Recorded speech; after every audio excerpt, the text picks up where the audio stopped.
Bonjour. Au procès des anciens nazis, on avait demandé à des chefs comment ils avaient fait pour envoyer les gens à la chambre à gaz, dans les chambres à gaz, sans se poser plus de questions que ça. Ils ont répondu, bah, c'était facile, c'était logique. On a obéi aux ordres. Ok, limite fier. J'ai obéi aux ordres. J'ai tué des milliers de gens. Magnifique. Ça vous fait pas peur, ça? Je veux dire, la peur, c'est quelquefois un signal d'alarme qu'il y a un très, très, très, très gros problème. Et là, c'est une peur, utile, hein. Les émotions, ça sert à se mettre en mouvement.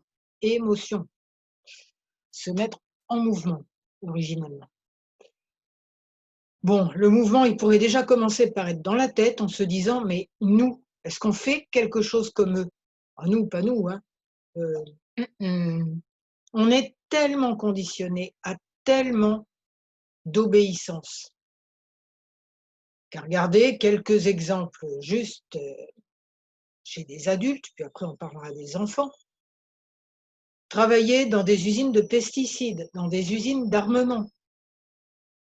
Est-ce que les gens ont envie de construire un monde où tout ça fonctionne à bloc? Ah bah oui, les guerres, on ne peut pas les éviter, l'homme est tou il y aura toujours des guerres. D'accord. On vous a en plus de vous dire d'obéir au chef, on vous a persuadé que le chef avait raison. Ça fait partie et donc voilà, c'était comme ça.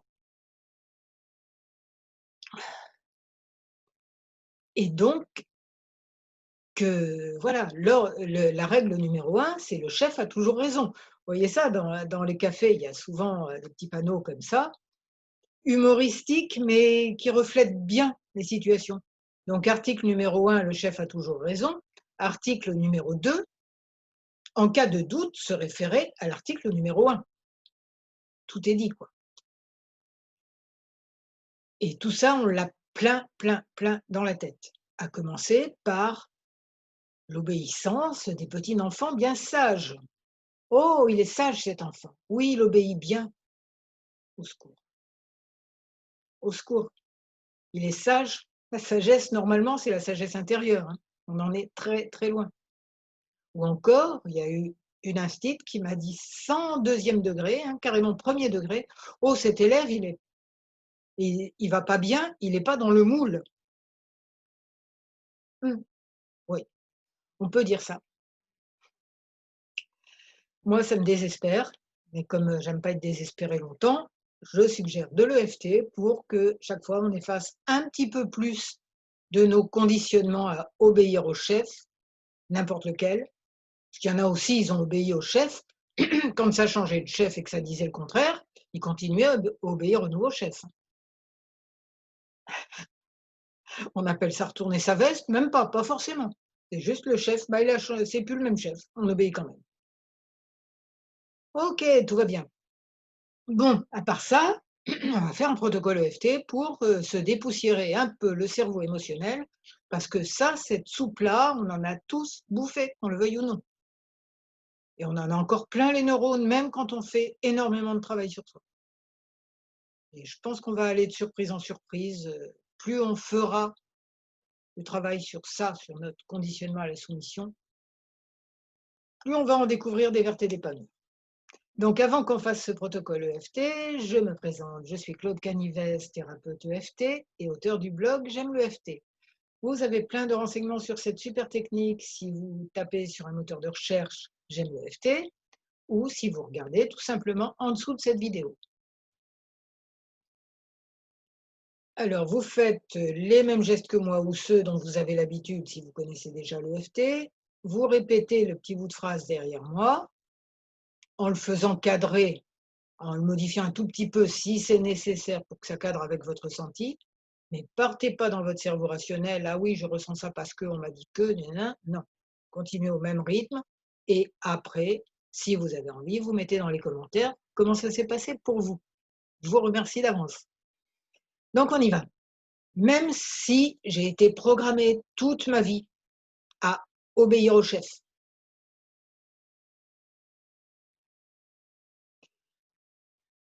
à obéir aux ordres et à en être fier. J'envisage que ce n'est qu'un conditionnement et que je peux m'en défaire de plus en plus. Parce que s'il y a à obéir à quelqu'un, c'est autrement plus intelligent que ce soit à ma sagesse intérieure. Parce que elle, c'est pas des ordres, c'est ce qu'elle dit est bienveillant et utile pour tous.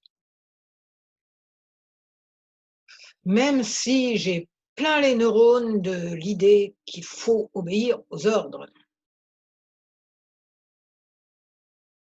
et en être fier et trouver ça très bien.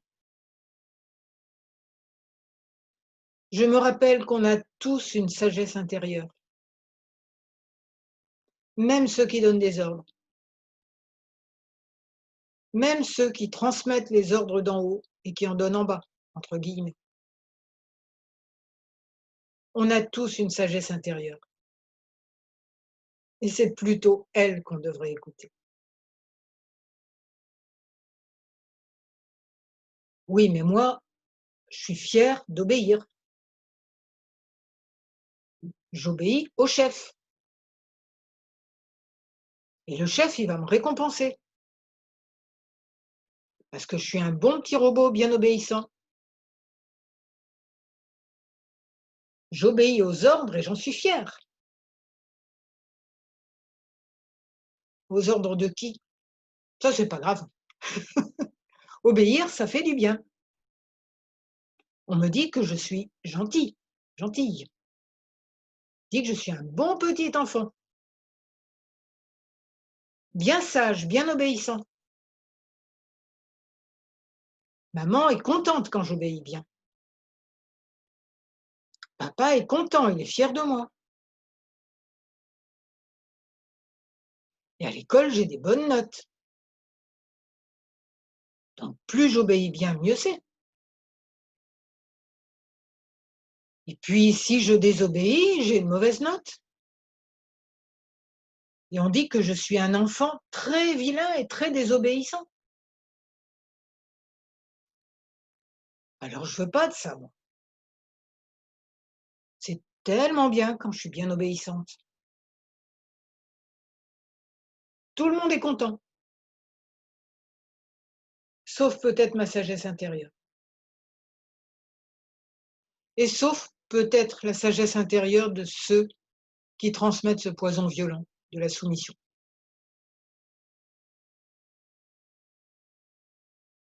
Parce qu'eux aussi, on leur a dit qu'il fallait bien obéir. Et qu'ils étaient très gentils quand ils obéissaient bien.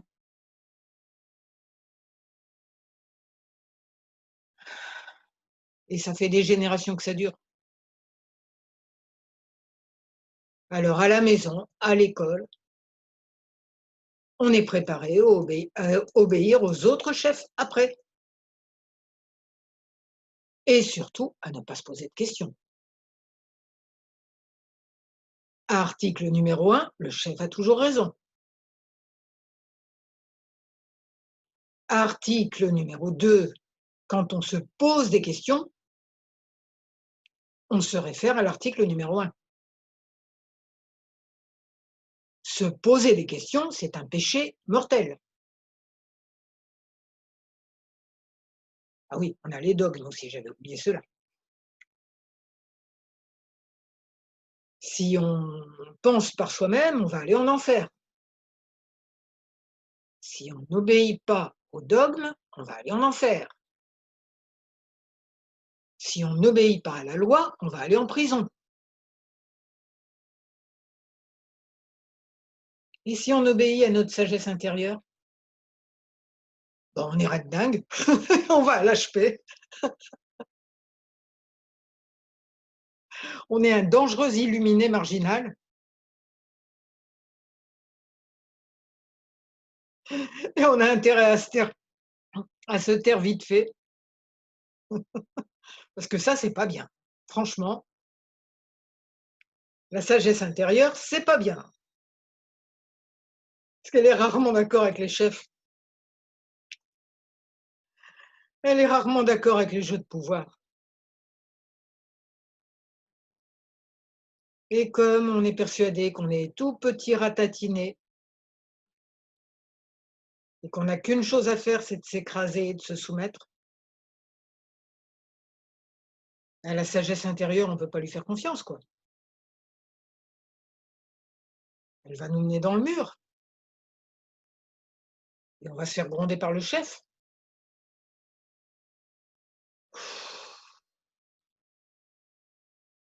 Est-ce que c'est vraiment le monde que j'ai envie de contribuer à créer? Un monde où on obéit au chef n'importe lequel? Un monde où on est un petit robot?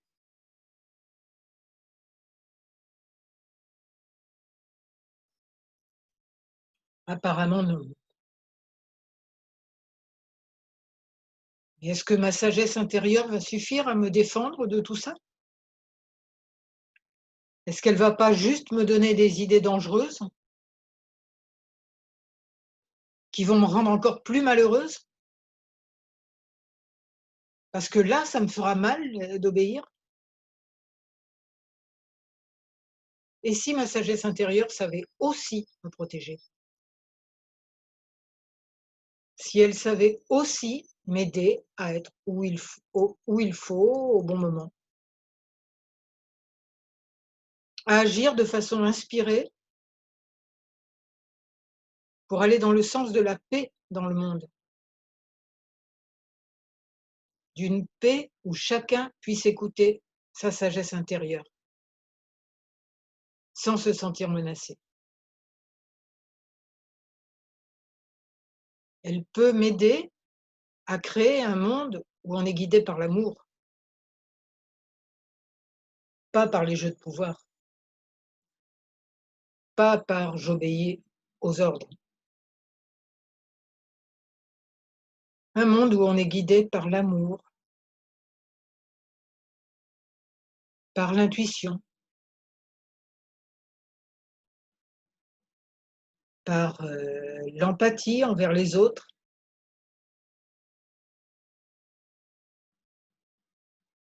par la confiance en soi, soit au sens soi intérieur.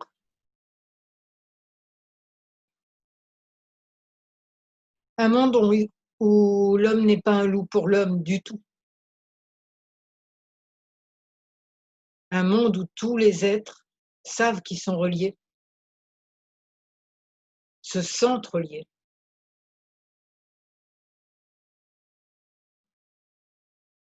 perçoivent que tout est un, perçoivent que nous sommes une énergie d'amour, que nous sommes infiniment plus puissants et plus beaux que nous ne croyons être.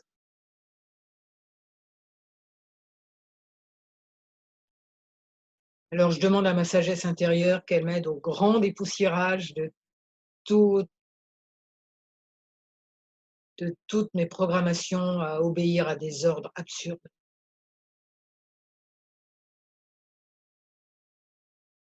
Que je retrouve mon droit de penser,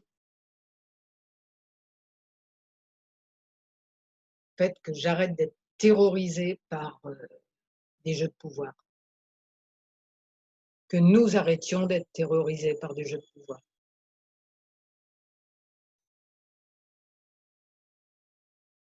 Je demande à ma sagesse intérieure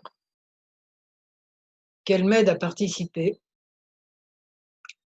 à la création de ce monde, à la retrouvaille de qui nous sommes, au souvenir, à retrouver le souvenir de qui nous sommes tous. Et ça sera pour mon plus grand bien. Et même pour le plus grand bien de tous les dictateurs de tout poil, qui ont eux aussi une sagesse intérieure. Et ça sera pour le plus grand bien de tous. J'espère que cette ce protocole EFT aura contribué à un petit nettoyage de cerveau émotionnel, dont on a tous tellement, tellement, tellement besoin. Et donc, comme il y aura un peu moins de poussière, la lumière, elle passera un peu plus. On va être encore plus allumé et ça sera, bon, ça sera génial, quoi. Donc si ça vous a aidé, vous mettez un j'aime, vous vous abonnez à ma chaîne YouTube et à ma newsletter de mon blog J'aime le FT. Je vous remercie et je vous souhaite beaucoup de bonheur.